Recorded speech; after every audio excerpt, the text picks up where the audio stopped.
In this video, I'll show you how to fix the BIOS Firmware Update Required, or Failed Attestation Status error in Call of Duty. Let's get started. First, open the platform where your game is installed. If you're using the Xbox app, go ahead and launch it. Find Call of Duty, then click on the three dots next to the game and select Manage. From there, open the Files tab and click on Browse.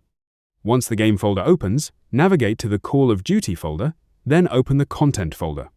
Inside, locate the file named Code Broker Installer. Right-click on it and choose Run as Administrator, then click Yes to confirm.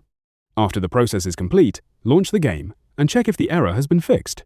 If the issue still persists, go back to the same folder location. In the Content folder, find the file named Enroll.aik. Right-click on it and select Run as Administrator, then click Yes. Once that's done, launch Call of Duty Warzone again. If needed, restart your computer after running both files. Finally, open Call of Duty Warzone and check if the BIOS Firmware Update Required or Failed Attestation Status error has been resolved.